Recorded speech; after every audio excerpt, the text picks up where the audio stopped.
शेती आहे. 2-3 भोपळे तोडतो आणि आणू आपण तोडून संध्याकाळी भाजी करू आणि भाजी करून आपण खाऊया. त्या डोळसग्रस्तांना सांगितलं भोपळे कुठे आहेत म्हणे रस्त्याच्या कडेला आहेत. एक काम कर म्हणे भोपळे तोडायला जाऊ नको. भोपळे कसे आहेत कडू आहेत. कडू म्हणण्याच्या डोळसग्रस्त मला आंधळ ती आंधळ गफई बसत नाही. बघ काय काय आंधळ विचित्र असतं. इतके विचित्र असतात. ते म्हणे तू गावात पहिल्यांदा आला मी पहिल्यांदा आलो तुला काय माहिती भोपळे कडू आहेत. अरे त्याने सांगितलं नको जाऊ माझ्यावर विश्वास ठेव भोपळे कडू आहे. त्याने सांगितलं अरे कडूच कसं काय. ठीक आहे माझा विश्वास नाही ना जा डोकं फुटं पण 100 मीटर जाऊन बघ. हा डोळसग्रस्त गेला. एक भोपळा तोडला कडू लागला. दुसरा तोडला तोही कडू लागला. तिसरा तोडला सज्जन हो तोही कडू लागला. 15-16 भोपळे विनाकारण त्यांनी तोडले. सर्व कडू लागले. तो निराश वापस आला आणि त्या डोळसग्रस्त सुरदासामध्ये सुरदास भोपळे कडू आहेत. तू म्हणला तसं झालं रे म्हणे कस काय. मी तुला सांगितलं होतं ना जाऊ नको कशाला गेलास तू. त्या डोळसग्रस्तांना सांगितलं सुरदास भोपळे कडू आहेत. तू रीत कोणती वापरलीस. त्याने सांगितलं सोपं आहे ऐक भोपळे कुठे आहेत रस्त्याच्या कडेला. त्याला कार कंपाऊंड आहे का नाही. वाघ भिंत आहे का नाही. रक्षक आहे का म्हणे नाही. फळं किती आहेत म्हणे भरपूर आहेत. झाडाचा पाला कमी आहे आणि त्याला फळं जास्त आहे. अरे सोपं उदाहरण. ज्या ते राखणदार नाही ज्या ते भिंत नाही ज्या ते फळे आहे आणि एकदम रस्त्याच्या कडेला आहे. अरे सोपं आहे. ज्या ती गोड जर भोपळे असते ना लोकांनी राखणदार असताना दिवसा नाही जमत रात्री चोरून तोडले असते. बघा काही काही माणसं असे असतात ज्या वस्तूला मार्केटला भाव आहे दिवसा नाही जर रात्री चोरतात. ज्यावेळेस कांद्याचा भाव 60-70 रुपये गेला होता त्यावेळेस लोक बघा घरी कमी झोपायचे. सगळे लोक शेतात कांदे शेजार झोपायचे का चोरी जायची लक्षात ठेवा. त्यावेळेस सांगितलं अरे ज्या तिथे कोणीच नाही त्या भोपळे कडू. सोपं उदाहरण आहे का ऐका. हे नाही कळलं तुम्हाला. दुसरं उदाहरण कळलं बघा. दुसरं उदाहरण गुरुजीने सांगितलं 7वीच्या विद्यार्थ्याला औंधीवरून पंढरपूरला 50 रुपये तिकीट आहे. किती रुपये बोला किती 50. हा फार होतो काही दोन कार्यक्रम आहे ना फार लहान कार्यकर्ता होता त्यावेळेस आपल्याच गावचा आहे. 50 रुपये तिकीट आहे. कुठून औंधीवरून पंढरपूरला. शिक्षकांनी सांगितलं 50 रुपये जर औंधीवरून पंढरपूरला तिकीट आहे तर माझं वय किती. शिक्षकांनी सांगितलं मुलाने गणित बघितलं कुठेच उत्तर नाही प्रश्न नाही. सगळे विषय चेंज केले. सगळे पानं चालले प्रश्नच कुठे शोधणार. सर चिडले मूर्खांनो तुम्हाला हे सोपं गणित येत नाही का. एक हुशार विद्यार्थी नव्हता पण नेहमी शाळेत न येणार होता. तो सरांनी त्याला हात वर केला. सांगितलं सांग हात वर केला त्यांनी. सर पुन्हा सांगा मी मागे बसलो होतो ऐकायला येत नव्हतं. सरांनी सांगितलं औंधीवरून पंढरपूरला 50 रुपये तिकीट आहे तर माझं वय किती. त्याने सांगितलं सर खरं सांगू का खोटं सांगू. सर चिडले खरं काय खोटं काय खरं सांग.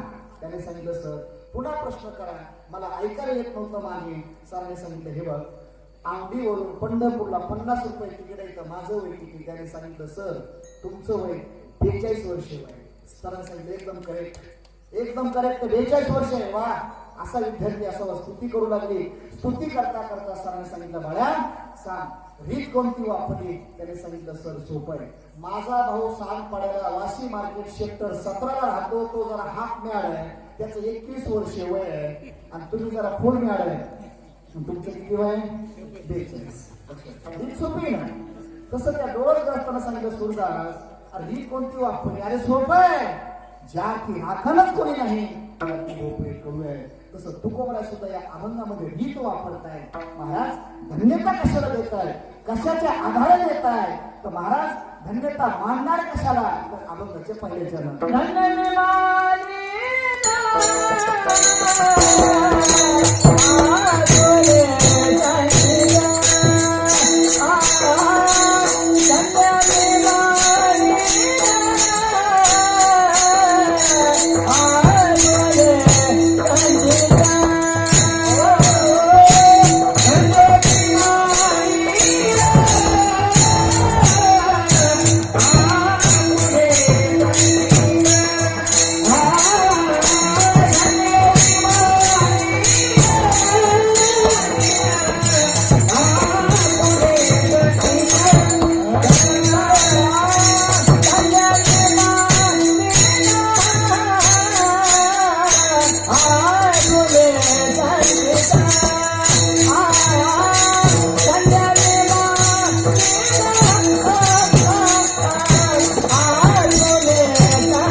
अभंगाच्या पहिल्या शब्दामध्ये महाराज लिहिताय धन्य मी मानेन आपुले. महाराज मानताय लक्षात ठेवा, धन्य मी मानेन आपुले संचित. संचिताला महाराज धन्य देत का देत आहेत तर उत्तरार्धामध्ये राही देशी प्रीत तुझे नामी नामाच्या ठिकाणी माझी प्रीती घडली राहिली म्हणून महाराज त्याला धन्यता देत आहे.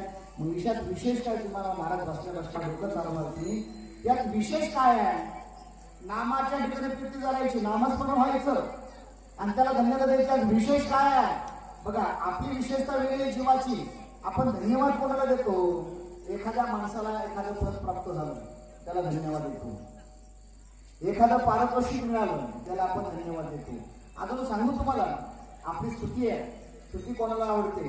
काही वेळेस एखादे माणसं भाडे करू स्तुती करायला माईकवर बोलायला सांगतात, अमुक अमुक रस्ते त्याबद्दल धन्यता द्या, विनाकारण अशी ठेवा, त्यालाही धन्यता महाराज देत आहे.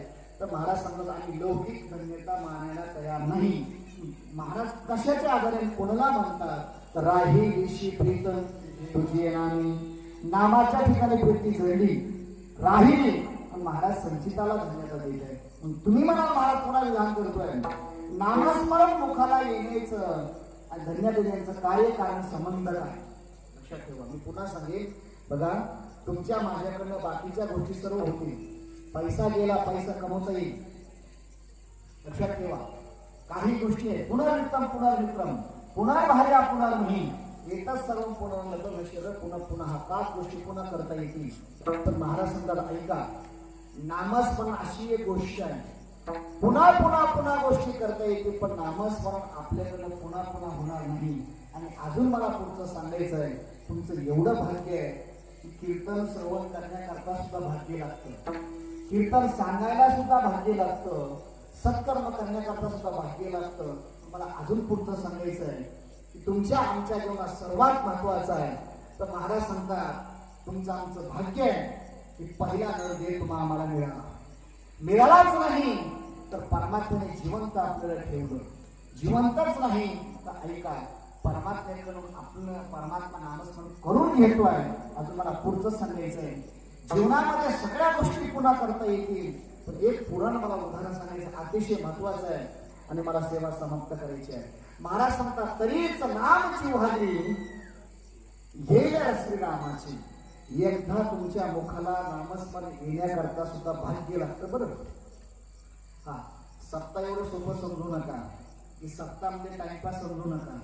सत्ता म्हणजे एखादं मनोरंजनाचं साधन नाही, तसं कीर्तन परंपरा ही मनोरंजन साधन नाहीये. कीर्तन म्हणजे हसवणं याला कीर्तन म्हणत नाही, एखादं मनोरंजन ऍक्टिंग केलं यालाही कीर्तन म्हणत नाही. कीर्तन ही परंपरा आत्मउद्धाराचं साधन आहे. कीर्तन हे लक्षात ठेवा, लाखो रुपये खर्च करायचा आहे. अरे 2 तास आपण रोजच हसतो 22 तास संसारामध्ये, पण महाराज सांगतात आत्मउद्धाराचं साधन आहे. देव भेटण्याकरता काही साधन सांगितलं जातं. कलियुगा माझे करावे कीर्तन, तेने नारायण देईल भेटी. ही साधन म्हणजे कीर्तन परंपरा आहे. पण आज आमच्या नालायक लोकांनी याचं वेगळं चिंतन केलं. लक्षात ठेवा, महाराज सांगतात कीर्तनामध्ये एक जर वाक्य महत्वाचं कानावर पडलं तर जीवन परिवर्तन होतं. जीवन हे साधन आहे. जगाच्या पुढे एकमेव असं व्यासपीठ आहे इथे ही परिवर्तन होण्याचं साधन आहे. घरी टेन्शन घ्यायचं आणि इथे यायचं टेन्शन फ्री. इथे फक्त एक व्यासपीठ आहे ही आहे. आणि पुन्हा सांगायचं मला, तरीच नाम जिव्हारी येईल रामाचे किंवा नवऱ्याचे गोरी नव्या ठिकाणी. जयाचे वाचे पुढे भोजे, नाम नाचत असे माझे. ते जन्म सहस्त्र ओळखीजे, एक वेळ मुखाशी यावया. अर्जुना, आणि माझं एकदा मुखाला नामस्मरण करता भाग्य लागतं, एकदा पंढरपूरची वारी मध्ये करता भाग्य लागतं, आवडीमध्ये या सप्तामध्ये दान देण्याकरता सुद्धा भाग्य लागतं. लक्षात ठेवा, सप्तामध्ये पैसा ज्याचं पुण्य त्याचेच येतात. सत्कर्माला पैसे कोणाचे येत नाही. तुमच्याकडे कितीही पैसा असू द्या, लोकाला पैसा नको तिकडे सुटतो, पण इथे सुटण्याकरता सुद्धा कुकर्मामध्ये पैसे जातील, पण सत्कर्मामध्ये पैसे येण्याकरता सुद्धा भाग्य लागतं.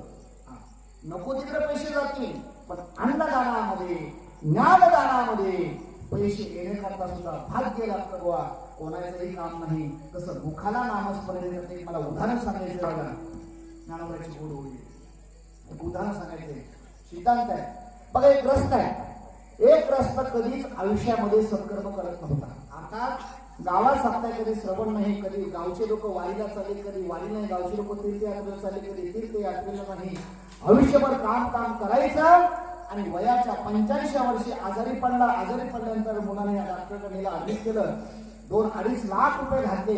पुन्हा या ठिकाणी पूर्व तब्येत सुधारली, घरी आणलं, रेस्ट घ्यायला सांगितलं आणि मुलाने सांगितलं, बाबा एक काम करा, आतापर्यंत तुम्ही केलंय ठीक आहे, आता काही काळजी करायची नाही, दिवस खूप चांगले आहे, आता फक्त बसून राहायचं आणि नामस्मरण करायचं. मग त्यांनी काय केलं, एक वारकरी होते तात्यासारखे पंढरपूरची वारी करणार, त्यांना सांगितलं, अरे एक माळ आणा, ज्ञानेश्वरी आणा आणि काहीतरी ग्रंथ आणा.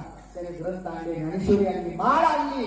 त्या मुलाने सांगितलं, बाबा तुम्ही माळ घ्या हातात आणि बसल्या बसल्या रामकृष्ण हरी रामकृष्ण हरी रामकृष्ण हरी म्हणा, तुम्हाला जे वाटेल ते म्हणा. त्या म्हातारीने माळ घेतली आणि त्याच्या समोर फेकून दिली. कोणाच्या? मुलाच्या. आणि सांगितलं, बाबा मला ऍडमिट केलंच हो, किती दिवस होतो? 7 दिवस. किती पैसे गेले? बाबा गेले 2.5-3 लाख रुपये. जाऊ दे ना पैसे, काय तुम्ही सील सलामत पगडी 50 2.5 लाख म्हणल्यानंतर म्हाताला अटॅक आला. 2.5 लाख रुपये खर्च केलास माझ्या करता. अरे 2.5 लाखामध्ये माझा 13वा झाला असता, वर्ष श्राद्ध झाला असतं, नगर भोजन दिलं असतं आणि तू 2.5 लाख रुपये खर्च केलीस. मुलाने सांगितलं, बाबा मिनिटाला काय 5-2.5 लाख रुपये कमवले, तुमच्या कृपेने काळजी करू नका. असं म्हटल्यानंतर म्हातारा जागेवर बसला आणि 6व्या दिवशी म्हातारा मेला. मेल्यानंतर त्या म्हाताऱ्याला 3 मुली होत्या आणि 3ही मुली चांगल्या घरी, सुशिक्षित घरी आहेत आणि पारमार्थिक घरी आहेत. प्रारब्ध त्यांचं चांगलं होतं. मुलगा क्लासवर अधिकारी आहे, मुलाला 1 लाख पगार टेबलच्या वरून आहे आणि टेबलच्या खालून 80-90 हजार रुपये पगार आहे. मग तुम्ही मला 2 पगारी असतात का? आणि 24 तास काम करतो पण आम्हाला एकच पगार आहे, 2 पगारी असतात का? सरकारी नोकर दत्ता मला तुम्हाला किती आहे? एकच का? 2 आहे. बँकेमध्ये माझे वारकरी बरं, बँक ऑफ महाराष्ट्र आहे, एकच पगार आहे तुम्हाला. आणि सत्कर्म करतात 2 पगारी कोणा माहित? 2 नंबर करण्याला खाचा असतो पगार. 2 पगार काहीच कमी नाही. 6व्या दिवशी वाढले, मुली आल्या, रडायला लागल्या आणि मुलीने सांगितलं मुलाला, बाबा म्हणजे मोठ्या भावाला सांगितलं, दादा एक काम कर, माझी एक इच्छा आहे. मोठी मुलगी जरा धार्मिक होती, कारण मुली जरा धार्मिक असतात पोरांपेक्षा. लक्षात ठेवा. म्हणून आता कलियुगामध्ये मुलापेक्षा जास्त मी म्हणतो ज्याला मुली आहेत ती भाग्यवान आहे. किती मुली? जेवढे जास्त मुली तेवढे भाग्यवान समजायचं. मुलं भांडते, लक्षात ठेवा. एक लग्न झालं की आई वडील बऱ्यापैकी विभक्त राहतात. एक तुम्हाला सांगेल, मी आता नर्मदा परिक्रमाला गेलो होतो. 3 मार्च 5 मार्च ते 19 मार्च नर्मदा परिक्रमा पहिल्याच आम्ही गेलो होतो. 250-300 लोकांचं आमचं अनुष्ठान होतं, खूप मोठं अनुष्ठान. सगळे सुशिक्षित लोक होते, सगळे VIP लोक होते. भजन करण्याकरता गोदावरीताई मुंडे सगळे दीर्घ सगळे परमार्थातले लोक, राजकारणामध्ये आमदार खासदार त्यांचे घरचे सगळे आले. आणि त्या यात्रेमध्ये एक शिर्डी मधल्या महिला होत्या. त्या शिर्डी मधल्या महिलाने ऐका एकोणता एक मुलगा आहे आणि अमेरिकेमध्ये राहत होत्या. सत्य परिस्थिती हनुमंतरायच्या समोर सांगतं, किंवा ऐकून नाही किंवा वाचून नाही, अमेरिकेमध्ये राहत होत्या. पण प्रारब्ध आहे महाराष्ट्रातलं होते, पण काही कर्मानिमित्त कामानिमित्त तिकडे गेले आणि ते पती वारले. एकोणता एक मुलगा आहे, तोही मुंबईला कामाला आहे. काही घरामध्ये कमी नाही, जवळजवळ आजच्या परिस्थितीला 100 ते 150 एकर जमीन आहे, 80-90 किरायाच्या खोल्या आहेत, घरात काहीच कमी नाही. पण ज्या वेळेस आमच्या यात्रेमध्ये आल्या तिसऱ्या दिवशी आमचा परिचय झाला. परिचय झाल्यानंतर लोकांना आमचे नॉलेज त्यांना आवडलं. त्यांनी सांगितलं चला मला महाराजाला भेटायचं आहे. महाराजाला भेटायचा माझा परिचय नाही, पण महाराजांची बोलत असताना एक मध्यस्थी माणूस टाकला आणि सांगितलं चला महाराजाला भेटत दर्शन वगैरे घेतलं. म्हणजे महाराज मी खूप फिरले, अमेरिकेमध्ये फिरले, बाहेर परदेशी ट्रीप केल्या, पण हा काही भक्तिरसाचा आनंद तुमचा वेगळाच आहे. पण हो ताई महाराजांची कृपा चालू आहे, मी थोडं ऐकून ऐकलं सर. आणि तिनं सांगितलं महाराज मला तुम्हाला बोलायचं आहे. मला बोलत आहे काय, एखादी सूचना द्यायची का, काही परिस्थिती बदलायची काय. तिने सांगितलं महाराज ऐका, मला सांगायची देईल होईल ना. दुसऱ्या दिवशी तिथं आमचा परिचय झाल्यानंतर तिसऱ्या दिवशी जे मध्यस्थी माणूस आहे त्याला सांगितलं की बाळा म्हणे माझ्या जीवनात काहीच कमी नाही, सगळं काही आहे, पण आता काय करू म्हणे. एक मुलगा आहे तो मुंबईला आहे, सुनाचं माझं जमत नाही, मी तिकडे गेले की सून माहेरी जाते आणि मुलाकरता मी जाते तर मुलगा मला बोलत नाही. संगमनेर सारख्या ठिकाणी 100-150 एकर जमीन आहे, शिर्डीला स्वतः गाड्या आहे, काहीच कमी नाही. त्या माता माऊलीने लक्षात ठेवा सांगितलं की निघाली माझ्याकडं 400 ते 450 रुपयाची प्रॉपर्टी आहे. 400-450 एवढी प्रॉपर्टी, लाख नाही कोटी प्रॉपर्टी आहे. आणि तिला सांगितलं रडत रडत म्हणजे महाराज मी 50 आता मी इकडे यात्रेला यायच्या अगोदर 80,000 केशव महाराज 80,000 रुपये पुण्यामध्ये मातोश्री वृद्धाश्रम, पुण्यामध्ये मातोश्री वृद्धाश्रम तिथे मी नाव नोंदणी केली आहे. मी मला कशा करता केली. तिने सांगितलं महाराज काय करू आता सांगा ना. सगळं काही आहे घरात, मुलगी आहे ती सासरी आहे, माहेरी गेली आहे, तिच्या सासरी गेली आहे, मुलगा आहे, मुलाला मला वाटतंय पण सुनामुळे मुलालाही बोलता येत नाही. आता असं वाटतं कुठे राहावं, आपला त्रास कोणाला नको, सगळी प्रॉपर्टी जागेवर ठेवायची महाराज. पण आता या ठिकाणी 50 ते 80,000 रुपये भरून नाव नोंदणी केली, पुढे नंबर लागणार नाही. उद्या जर कदाचित आपलं शेअर फुटलं तर कुणाकडे हात पसरायचा. मला सांगायचं काय ऐका, मुलापेक्षा आज मुलाहीतच काही बाकी चांगलंच आहे, पण त्याही पेक्षा मुली जास्त कळवाळ असतात. ती मोठी मुलगी जरा धार्मिक होती, जास्त वडिलावर प्रेम करायची, वडील तिच्यावर प्रेम करायची. आणि वडील वाढल्यानंतर ती मुली रडून सांगायची दादा ऐक आता माझी एक अंतिम इच्छा आहे. मोठा मुलगा म्हणला काय सांगता येईल, काय इच्छा आहे तुझी सांग, तुला प्रॉपर्टी वापरून देऊ का, वडिलांची बँकेमध्ये पैसे आहेत त्याचं वारसदार करू का. तिने सांगितलं दादा त्याची मला अजिबात गरज नाही, मला काय कमी माझ्या वडिलांच्या कृपेने सगळं काही आहे, पण एक माझी इच्छा आहे. तू भाऊ म्हणला सांग ताई सांग तुला काय बोलायचं ते बोल. तिने सांगितलं बाबा एक काम कर, अरे आयुष्यभर कधी वडिलांनी सत्कर्म केला नाही, आंधी पंढरपूरची कधी वारी नाही, कधी तीर्थयात्रा केली नाही. लहानपणी आई वारल्यानंतर आपण मुंबईला राहत होतो. राहत असताना वडील सकाळी उठायचे आणि सगळे कामं करायचे आणि आपल्याला आपण लहान असताना दरवाजा बंद करून सांगायचे अरे अभ्यास करा, मी आता कंपनीत चांगलो आहे, मोठ्या कामाला आहे, क्लास 1 अधिकारी आहे, मला मोठी पोस्ट आहे. आपल्या खोट्या सांगायचे आणि रेल्वेच्या हमालीमध्ये काम करायचे. दादा एवढं कष्ट काभाड केलं आणि आता काबाड कष्ट करून आज आपल्याला चांगले दिवस आले रे. माझी एक इच्छा आहे आता असं करणार, असं सांगितलं जातं मरणमुक्ती काशी, मेल्यानंतर काशीला मोक्ष मिळतो ना. हो म्हणे दादा मिळतो, असं करणार. आता इथे गावात विधी करण्यापेक्षा आपण काशीला जाऊया आणि तिथे वडिलांची गंगे काठी आपण विधी करू. माझी एकच इच्छा आहे तेवढी पूर्ण कर. मुलाने सांगितलं त्या म्हणजे मुला म्हाताऱ्याच्या मुलाने सांगितलं आणि त्या मोठ्या भावाने सांगितलं काळजी करू नको, एक काम कर हेलिकॉप्टर बोलून 2 तासामध्ये सांग. 2 तासामध्ये मी हेलिकॉप्टर बोलवतो. 90,000 रुपये हेलिकॉप्टरचा तास आहे. गाड्या आहेत आपल्याकडे 2-2, 3-3 कोटी रुपयाच्या 4 ते 5 गाड्या आहेत. सांग गाडीत जायचं हेलिकॉप्टर जायचं आहे. मुलीने सांगितलं हे आपण नको गाडीत जाऊ आपण गाडीत जाऊ म्हटलं तर मुलाने सांगितलं चला तयारी करा. तिन्ही मुली घेतल्या एका गाडीत टाकल्या. मोठी मुलगी होती ती वडिलांच्या पेटाजवळ ठेवली. 2 मुली तो भाऊ दुसऱ्या गाडीत बसला. 2 ते 3 गाड्या निघाल्या काशीला. एका मानवी दृष्टांत आपल्याकरता महत्वाचं आहे. काशीला निघाल्या आणि काशीकडे निघताना ते काशीला फोन केला. सगळी तयारी चंदनाच्या लाकडामध्ये तयारी करा. पैसा आहे काहीच कमी नाही. म्हातारा एवढा भाग्यवान होता. ते मुलांना एवढं कमल होतं. लाकडात न जाता नोटावर जर आलं असतं तर नोटा शिल्लक राहिले असते. एवढे पैसे त्याच्याकडे काहीच कमी नाही. सगळी तयारी केली आणि हजारो लोक त्या अंत्ययात्रेला जमले. काही भारी करू काही अतिशय व्यावहारिक आहे.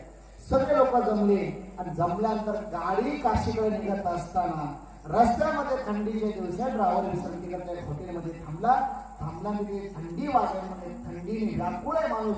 वस्त्राची अपेक्षा करतोय. त्याने विचार केला आता गाडी आहे गाडी शेजारी आपण थोडा आश्रय घ्यावा. तो गाडी शेजारी गेला. दरवाजा बंद होता. मागचा दरवाजा उघडला. गाडी जाऊन बसला.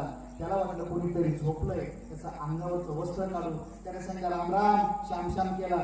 त्या माणसाचा काही त्याला प्रतिशब्द नाही. त्याने अंगावरचं वस्त्र काढलं वस्त्र प्रेताच्या आणि ते पांघरलं आणि पांघरल्याने त्याला वाटलं चला उठतच नाही झोपला काय म्हणून त्याने काय केलं डोक्याला पाय लावला आणि गाडीच्या खाली त्या हॉटेल शेजारी म्हातारं ढकलून दिले. ऐका दरवाजा लावला. ड्रायव्हरने दरवाजा लावला. गाडी सुरू झाली. 15 ते 20 मिनिटांमध्ये काशीला गाडी जाणार आहे. सगळी तयारी आहे. गंगेच्या तीरावर मणिकर्णिका घाटा शेजारी अंत्ययात्रा करायची आहे. सर्व परमिशन काढलं. सगळी तयारी चालू आहे. काहीच कमी नाही. आणि तिथे तयारी सुरू असताना गाडी काशीला पोहोचल्यानंतर जे खांदेकरी होते ते भाडेकर होते. भावकीचे नव्हते खांदेकरी. म्हणजे मुले घातले रडायला पैसे आणलेले खांदेकर होते. त्याने सांगितलं का हो कुठे आहे गाडी नंबर सांगा. सांगितलं MH.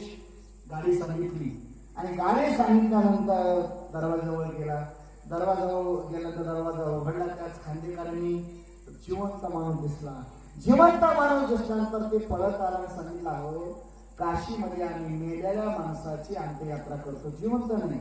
आपल्याकडे कोणते असते जिवंत मेले. आमच्याकडे आळंदीकडे माणसं मेल्यानंतर जातात आंबीला. अहो आमच्या आळंदीला माणसं मेल्यानंतर जातात. आंबीला कसे मरतच नाही सप्टेंबर. एकच प्रतिक्रिया एकच क्रिया असते. त्याने सांगितलं अहो आम्ही जिवंत माणसाची आहे अंत्ययात्रा करत नाही मेलेल्या माणसाची. त्या मोठ्या मुलं आनंद वाटला. का वाटला? त्या मुलीने विचार केला न जाणून माझे वडील जर काशीला आणल्यामुळे आनंदी झाले असतील उठले असतील. मुलगी पळत गेली. बघतात तर दुसरा माणूस आहे. सांगितलं का रे बाबा तिथे वडील होते कुठे? त्याने सांगितलं 15 मिनिटापूर्वी ती गाडी थांबली. तिथे मी ढकलून दिले फेकून दिलं. ऐका दृष्टांत मला सोडायचा आहे संपवायचा आहे. आता सिद्धांतावर यायचा आहे. ऐका जो माणूस आयुष्यभर काशीला गेलाच नाही ज्या माणसाने आयुष्यभर संकर्म केलंच नाही तर महाराज सांगतात त्या माणसाचं प्रयत्न कमी केले त्या मुलांनी. गाडीमध्ये टाकली. गाडी 15 मिनिटामध्ये काशीला जाणार आहे. पण ते प्रेत सुद्धा सज्जन काशीला गेलं नाही. त्याचं त्याला पाप आडवं आलं. जिवंतपणे तर आडवं आलंच पण मेल्यावर सुद्धा त्याचं पाप त्याला आडवं आलं. पण महाराज लिहितात तरीच नाम जिव्हारी येईल श्रीरामाचे. मुखाला नामस्मरण येण्याकरता एकदा भाग्य लागतं. तसं तुम्ही भाग्यवान आवडीकर मंडळी आहात. तिथे आपल्या गावामध्ये काहीच कमी लक्ष द्या. मला सांगण्यात आलं आमच्या मुद्दे सांगितलं सगळ्या पोरांनी सांगितलं की महाराज तिथे अन्नदान एवढं चालू आहे की दरवर्षीपेक्षाही या ठिकाणी अन्नदान चालू आहे. इतकं अन्नदान चालू आहे. जेवणारे कमी आहेत यावर्षी. अन्नदान देणारे एवढे नंबर लागायला सांगितलं. इतकं या ठिकाणी अन्नदान आहे. आणि पुन्हा सांगेल मी तुम्हाला सप्ताहामध्ये ज्याच्याकडनं अन्नदान होतंय ती भाग्यवान आहे. सप्त्यामध्ये ज्याचे पैसे खर्च होतात ते भाग्यवान. पुन्हा सांगेल सत्कर्म लागतं. कुकर्माला पाप सहाय्य करत असतं आणि सत्कर्माला पुण्य सहाय्य करत असतं. 2 नंबर पैसा इथे येत नसतो. लक्षात ठेवा. मला हे सांगायचं आहे. तरीच नाम जिव्हारी झालं. महाराज कसं करताय तर महाराज सांगतात त्या ठिकाणी राहिलीशी प्रीत तुझी नामी. नामाच्या ठिकाणी माझी प्रीती घडली राहिली. पण महाराज संचिताला धन्यवाद देतात. महाराज विशेष काय आहे तर महाराज सांगतात एवढं विशेष आहे. परमात्म्याचं चिंतन केलं तेव्हापासून आम्ही काय केलं धन्य मी मानीन आपुले संचित राहील प्रीत तुझी नाही. महाराज परिणाम धन्य झालो आता याचे संदेह नाही. न पड्या बाही काळा हाती. आम्ही काळाच्या हातून सुटलो. अर्थात सुटलो म्हणजे काय बांधले होते का? महाराज सांगतात बघा जगाला सगळ्या जगामध्ये सर्वांची भीती आहे. प्रत्येकाची भीती आहे. लक्षात ठेव प्रत्येकाला अनेकाची अनेक भीती. मला तेवढं सांगायचं नाही पण एकच उदाहरण सांगायचं सेवा समाप्त करायची आहे. सर्वांचं भीती आहे पण महाराज सांगतात एकाला सांगितलं महाराज आम्हाला कशाचीच भीती नाही. कारण भीती कशाची आहे? आम्ही बॉडीगार्ड ठेवू आम्ही राखणदार ठेवू. महाराज सांगतात ठीक आहे बाबा पण एक सगळं जग ज्याला घाबरतंय कशाला घाबरतंय बघा. एखाद्या माणसाला ज्ञानोबाची भाषा आहे. एखाद्या माणसाला तुम्ही मर म्हणा तो म्हणतो ठीक आहे. एखाद्या माणसाला मूर्ख म्हणा त्याला आवडते पचतंय. एखाद्या माणसाला बावळट म्हणा तो म्हणतो खरंच बावळट आहे महाराज. हो त्याला अरे महाराज चोर आहेस तो म्हणतो खरंच चोर आहे. लक्षात ठेवा नसलं तरी त्याला आवडतोय पण त्याला फक्त एवढंच वाक्य बोला मर. तर ज्ञानावर सांगतात आगा मर हा बोल न सहाती. मग त्याला सगळ्या गोष्टी आवडतील पण मरण आवडत नाही. म्हणजे मर हा शब्द सुद्धा आवडत नाही. पण तुकोबराय सांगतात आम्ही काळालाही परत पाठवलं जगा काळ खाये आम्ही माथा दिला पाये. महाराज सांगतात पाहे पा देवडा तुका म्हणे काळा हना तोंडावरी भाता भरा हरी रामवाणी. आणि राम म्हणाने काळालाही परत पाठवलं एवढं सामर्थ्य नामस्मरणामध्ये येतं. महाराज सांगतात न पड्या बाही काळा हाती धन्य झालो आता यासी संदेह नाही. न पड्या बाही काळा हाती. महाराज घडलं कशामुळं तर महाराज सांगतात एकमेव कारण आमच्या जीवनात संगत घडली आणि संगतीने आम्हाला या ठिकाणी आमचं जीवन परिवर्तन झालं. मी पुन्हा सांगेन एकच महत्वाचं आहे आपल्या जीवनात काही गोष्टी करता आल्या तर करा नाही करता आल्या तर नका करू पण जीवनात संगत चांगली करा. कुणाची करा हे प्रश्न आहे. मग लक्षात ठेवा मग याची करायची का कळलं तुम्हाला नाही कळलं का? अरे याची म्हणजे संगत तंबाखूवाल्याची करायची नाही बिडीवाल्याची करायची नाही. आणि आपल्या गावात जास्त गांजे विकतो ना गांजेवाल्याची संगत करायची नाही. अजून याची संगत करायची नाही. तर महाराज लक्षात ठेवा संगत कोणाची करायची आहे? संगत संतांनी करो महाराजांचं प्रमाण. पण तुकोबराय सांगतात आमच्या जीवनात घडलं कशाच्या जोरावर? संगतीमुळे घडलं. बघा काहींच्या जीवनात संगतीचा लाभ आहे पंगतीचा लाभ नाही. काहींच्या जीवनात पंगतीचा लाभ आहे संगतीचा लाभ नाही. आणि काहींच्या जीवनात संगतीही नाही पंगतीही नाही.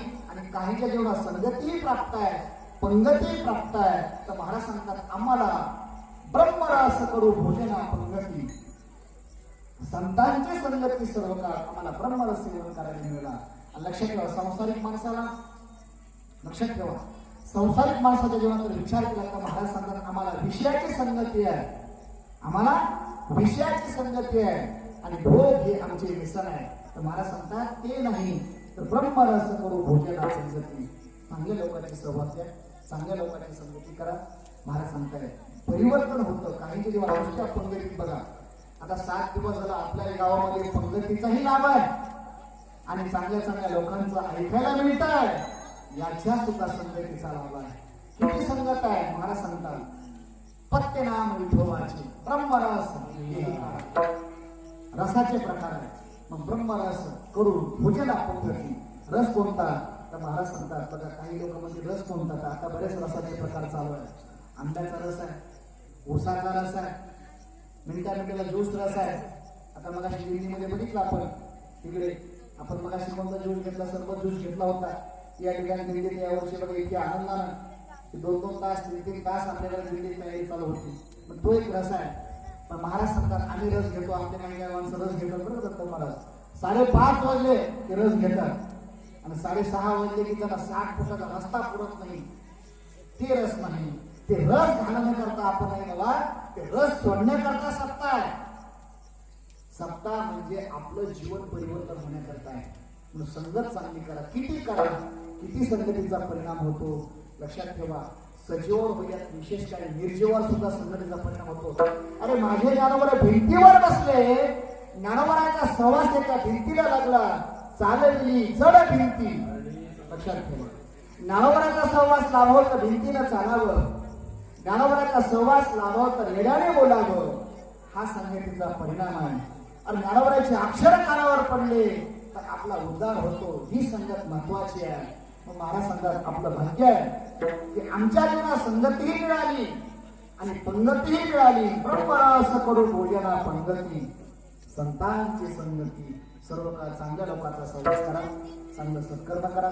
एवढंच या ठिकाणी मला अभंगाचं चिंतन करायचं आहे. वेळ जवळ संपुष्टात येत आहे.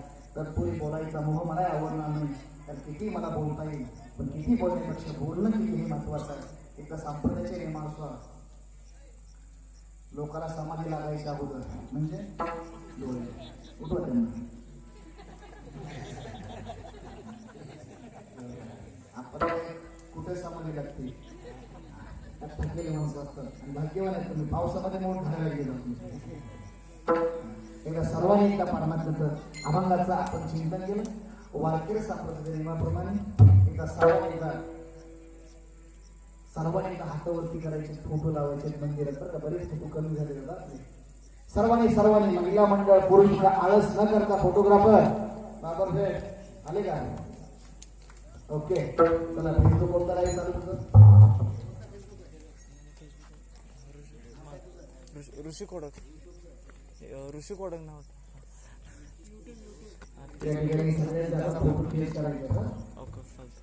सर्वांची आता आपलं पूर्ण सप्ताह महाराष्ट्रात देशात जाणार आहे.